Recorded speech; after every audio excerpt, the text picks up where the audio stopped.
record, and we're good to go. Okay. Thank you all for being here today. Barbara, if you can get me by the end of the event, an in-room head count or an overall, that would be great. Okay, and you want people to do the individually do the survey? Yes, yes, please. Correct. Okay. Yes, that would be fantastic. And if you can scan it to me, great. Okay, I'm also going to put the link in the chat so if anyone is online, they can fill it out. Okay, hi everybody. My name is Andrea Reyes. I am a cancer education specialist from Columbia Cancer Center. Welcome. I see people still coming in. This is great. So I'm going to talk for a little while and then I am going to take your questions. And you can feel free to ask me any questions that you would like. I've got slides. This presentation is very visual. So if you need to come closer, that's fine to the monitor. I don't know how big it is because I'm not there. And also there are going to be a lot of words on the screen, but you don't have to worry about if you can't see them because I'm going to say them all. So more important are the pictures, and I will be describing what you see in the pictures. Bear with me, I'm going to share my screen here. And I'm going to put my slideshow on. Okay, so thank you all for being here today. As I said, I'm from the Columbia Cancer Center over on 166th Street in Manhattan. And on St. Nicholas Avenue, this is me right there. I have a much bigger team than this actually, and we're a team of educators. And I just wanted to introduce myself a little bit. And we look at and we examine data on cancer trends all over New York City, and we try to identify areas where more community health education is needed. So I want to thank Barbara Denson for inviting me here today to talk about breast cancer awareness for Breast Cancer Awareness Month, which is now in October. A little bit about me, lots of words here, but again, I'm from Washington Heights. I'm fully bilingual. I lead the health education and outreach program at Columbia Cancer Center, where we create and deliver tons of community health education initiatives. And our primary focus is on raising awareness about cancer prevention and risk reduction. Okay, so now I'm going to jump into the presentation.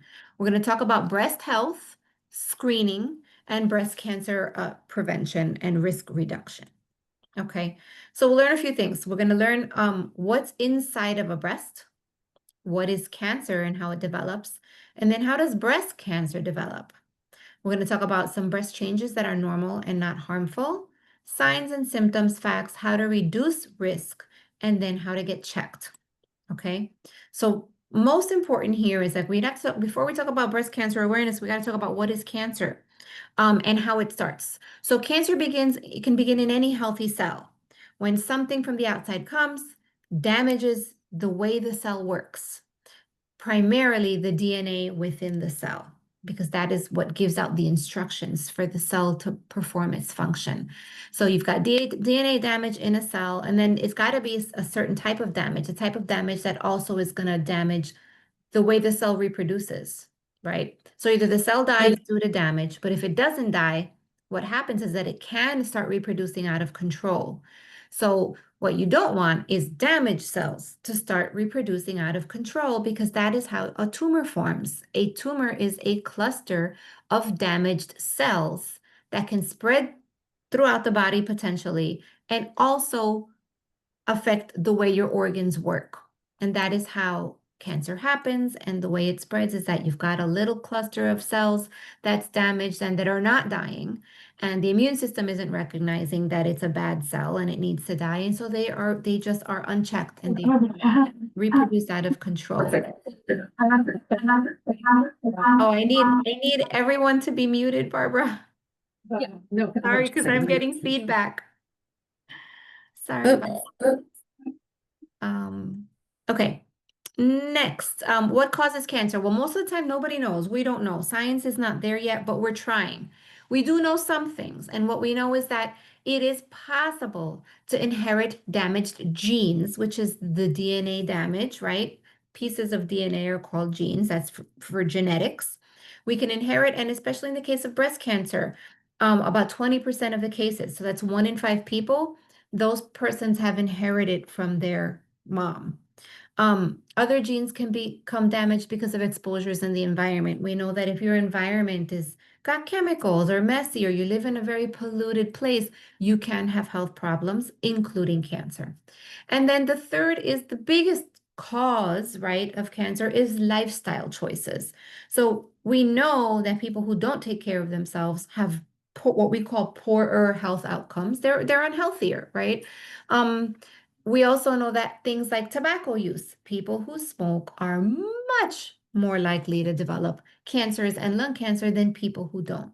So it's things like alcohol and lifestyle and poor eating and not doing exercise that also can contribute to cases of cancer. Again, up to 20% of cancers are due to lifestyle choices. So, but there are things that we can do about that. So we're going to move on. Important to know what is inside of a breast, right? And how does breast cancer happen there?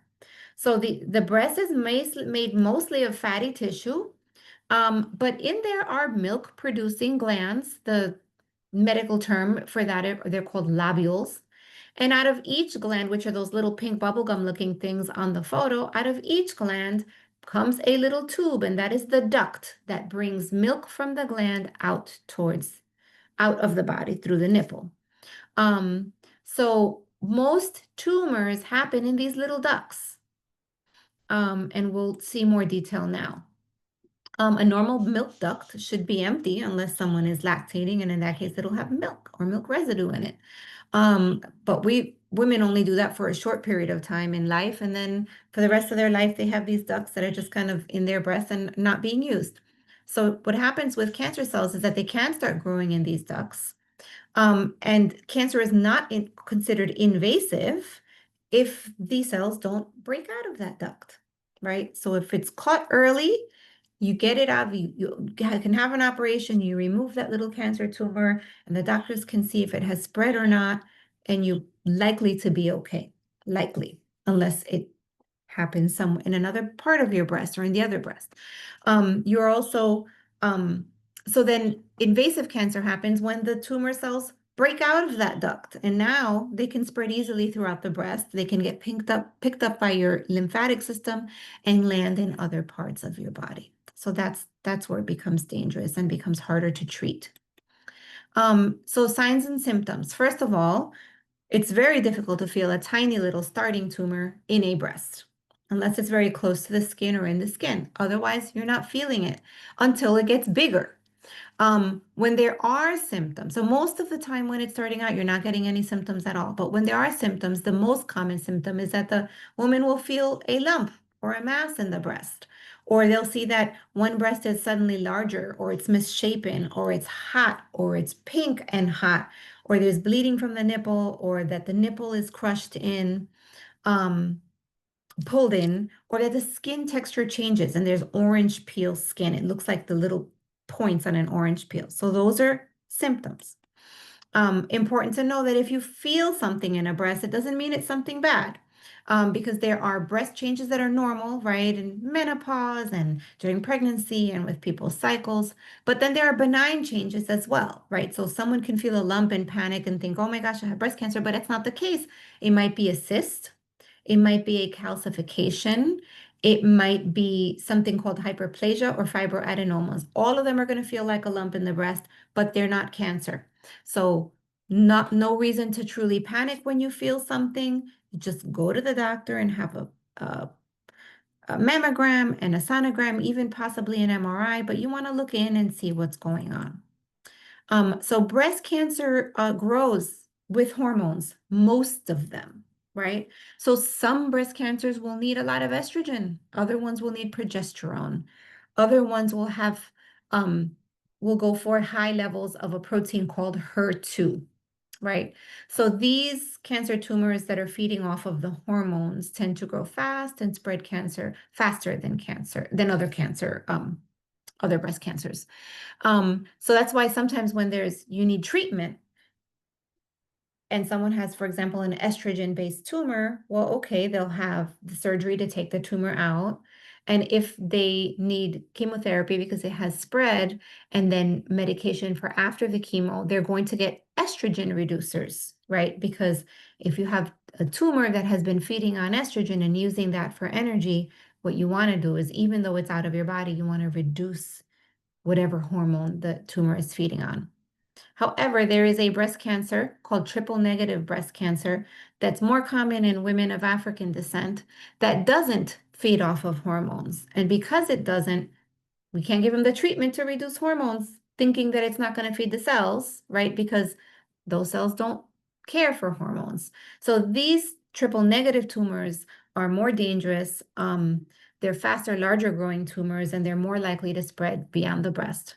Only 10 to 15% of breast cancer tumors are triple negative, so it's not a high number. However, it's high enough because it's a dangerous type of cancer to have. It's also more common, along with being more common in women of African descent, it's more common in women who have the breast cancer genes. It's also common in Hispanic women. It also happens in women under the age of 40, and thus premenopausal women, this triple negative. So risk factors. There are things that put you at greater risk just because you have any of these, and I'm going to go through them. Doesn't mean that you're going to get breast cancer, but it means that if you already have a high risk and you're doing some of these behaviors, or you've done some of these things, or you fit some of this criteria, it may be put you at slightly higher risk, right? So if it runs in your family, you know that you're at high risk automatically, and you should be in communication with your doctors about that. Um, Pregnancy timing matters, but that's not something that we can always affect, right? Drinking alcohol is a big risk factor. Being of older age, just because you've been around longer, right?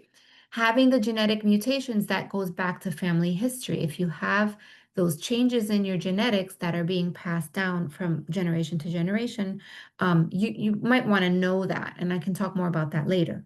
Being obese when you're older, because obesity and body fat can estrogenate you, right? It affects your hormones in a way. People who had menstrual periods for a very long time, like you started early and you ended late, because you're going through so many hormonal changes that potentially puts you at higher risk for breast cancer. If you had previous radiation, if you've smoked long term, um, if you again had menopause after age 55, that goes back to people who menstruate longer. Having high breast density, because it's harder to see through the breast if you have a lot of connective tissue in there. So you might need not only a mammogram, but a sonogram. And also if you're high risk and you're using hormone replacement therapy when you're older. So I know I'm giving you a lot of information. Feel free if you need to take a picture of the screen or you have questions later. I'm here for you. So there are things that we can do, right? And things that we don't want to do.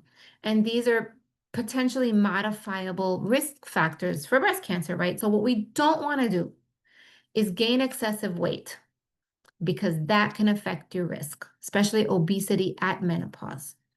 You also, it is not recommended to use hormone therapy at menopause, or to drink large amounts of alcohol. What you do want to do is make sure that you get your exercise 20 minutes a day minimum if your body allows it. I know not everyone can do that much, but if you can do 20 minutes where you're walking, or there's an intensity in what you're doing and you're breathing heavier and you're sweating a little bit, that is ideal. But you also don't want to panic. Like if today you don't feel great and you don't want to do the exercise, okay, but try to do more tomorrow. For those people who can do more than 20 minutes, please do more than 20 minutes, do as much as you can. You want to make sure that you eat lots of fruit and vegetables, because that can be associated with lower risk for breast cancers. And the biggest thing is that if you're still of the age where you're getting checked, and this is also talk to your family and friends and anyone else that can use this information, right? You want to go every year if you are of age of going every year, because if there is something to be found, it's found early and it's easier to treat. Okay. I talked about genetic testing, right? So if any cancer runs in your family, you can speak to your doctor. You can go to your health center and say, "Hey, where do I get genetic testing?" It's very easy. It's a small tube of blood that is drawn, and then they do a panel of genetic linked diseases. They're looking for uh to see if you have any of the mutations that can lead to any of these diseases. And then that's something that you can use to inform the different generations in your family. If there's nothing, wonderful.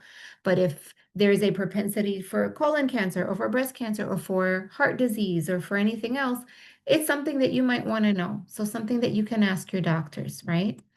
Um, Screening, right? How do you get checked? What is screening? So breast cancer screening is almost always done with a mammogram that looks for changes. So if you go every year to the same center, it's great because they can see how the breast is changing every year. If the screening test identifies a problem, more testing might be needed. And that's okay. We want to make sure we know what's in the breast. And the mammogram can find cancer well before someone can feel a lump. Because as I said earlier, it's very hard to feel a tiny little lump in a breast. So what are the recommendations? All females should, if you have breasts, you should be starting to go at 40, age 40, right after your birthday, program your visit to get your first mammogram, and then make sure that you go every year through age 54. At age 55, women have the option to switch to mammograms every 2 years or can continue yearly screening. It depends on your doctor, what your doctor says, but it also depends on your insurance. So you want to make sure that you're clear if you are 55 and older, right? Which I think most of you are, because I know I'm talking to senior center, that you are clear on when it is that you're going, right? And when you have to go to get checked. For those of you who have not seen how a mammogram is done, this is a basic drawing of the mammogram machine, right? The breast is compressed between two plates and images are taken, right? You get different angles, and then the doctor sees the image on a large computer screen, and they're just making sure that there's nothing in the breast that shouldn't be in there. We do have some resources, and I can give this to your coordinator as well and your director. For people who do not have insurance at this moment, there is the Manhattan Cancer Services Program. There is also one in the Bronx called the Bronx Cancer Services Program, but I have the number here for the Manhattan one. And for the insured, you can get seen where I work at Columbia Presbyterian Hospital, and this is a phone number. Again, you can feel free to take photos of it, or I can pass this along. I know that Barbara has handouts with all of this information. And for genetic testing, there's this phone number, and you can always call and see if you're eligible for it, and you can talk about the cancers or the different diseases that run in your family. I also have for people who know how to use QR codes. So I'm done and I'm going to take your questions in a second, but really important for all of us, for people to take our little survey. I just want to know, it's 5 questions and I just want to know what you thought of this. Is this information potentially useful and important? And here is the QR code. So I know that Barbara is going to be handing this out on paper as well, or you can do it on your phone, however way you'd like. And I'll leave that up. For anyone at home, I could also put the QR in the chat, but I'll leave this up. And now I'm open for questions if you have any. Hopefully you do, because people learn with questions.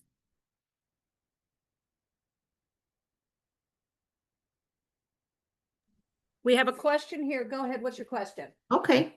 Question is, oh, I'll repeat it because she's in the Yes, audience. I'm gonna need you to repeat it because I won't hear. my Go ahead. question is there any particular risk group that you would recommend having the mammogram done more than once a year? Did you hear? She says, is there any particular risk group Yep. you would recommend having the mammogram more than once a year? Okay.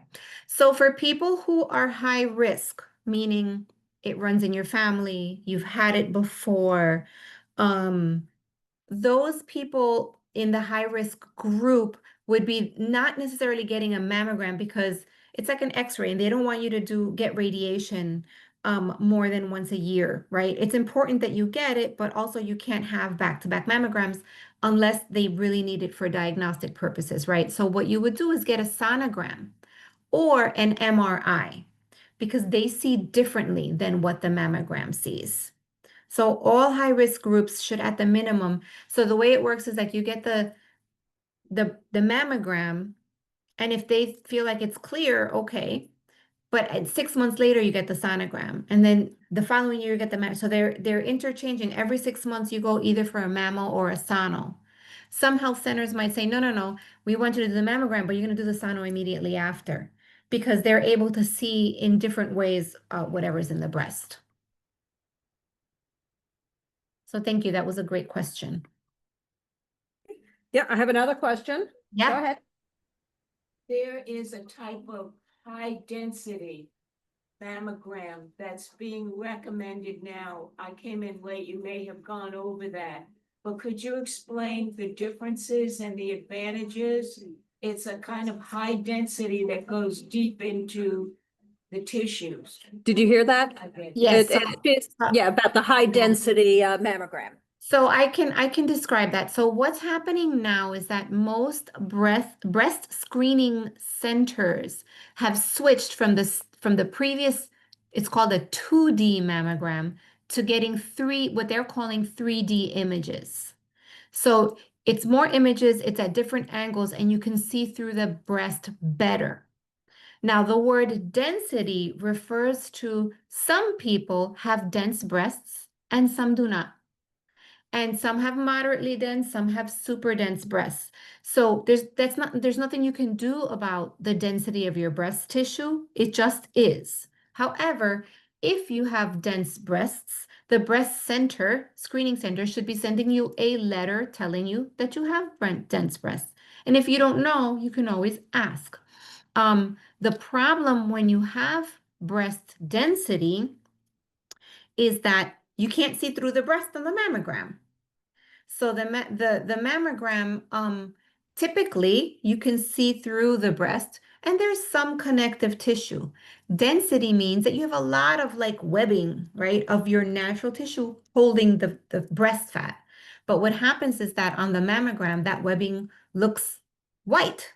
So if there's a little tumor kind of hiding behind that white on the screen, you can't see it, which is why now we are doing 3D tomosynthesis, which is 3D breast cancer screening with the machines, which is why they also say, hey, get the MRI or get the sonogram within the year as well, so that you can see differently into the breast. In clinical trials right now, since I'm also a researcher, they are looking at the potential of using CT scans even in place of breast scans. So it's not part of standard of care yet. It is something that is being studied, but they are seeing that CT scans may be the answer for the future. So that is what's happening in terms of research right now. So, another question, go ahead. Some of the imaging places are offering an AI assisted look at the films. Is it a good idea to choose that? They're usually charging like $25 to do that. So the question is, some of the places Yeah. are doing AI assisted. Is it a good idea? They usually charge a little extra.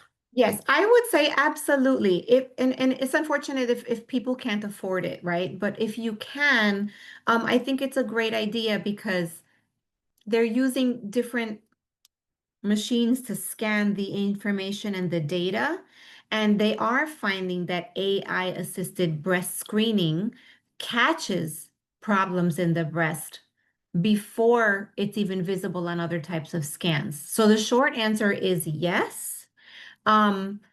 If AI finds a spot, let's say, that the mammogram kind of the doctor had trouble reading the mammogram, but the AI finds a spot, the good thing is that we have other testing that can confirm exactly what the spot in the breast is, right? So then you would get an MRI or a mammogram or a CT, depending on where you are and what your doctor says that you should do. So it is a good thing.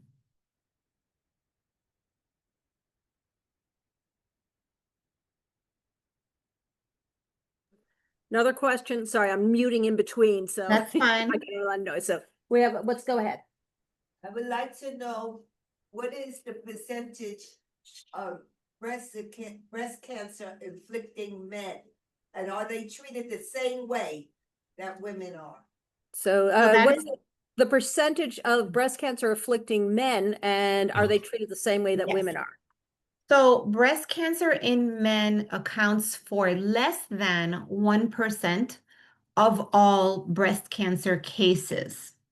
Men have a different type of breast tissue, but they do have breast tissue, right? It's also shaped very differently. So it's not like we can typically get men to go in for mammograms, right? Because there's nothing really to grab with some people, unless they're very overweight.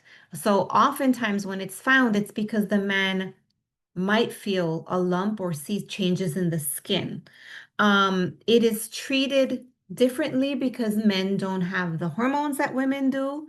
But so it'll always be removed, right? So if there is a tumor, the doctors will remove it, and then they would likely get chemotherapy if it has been thought to have spread and radiation. So in that sense, there are similarities, but there are differences because the the other treatments are different, right? They don't have estrogen.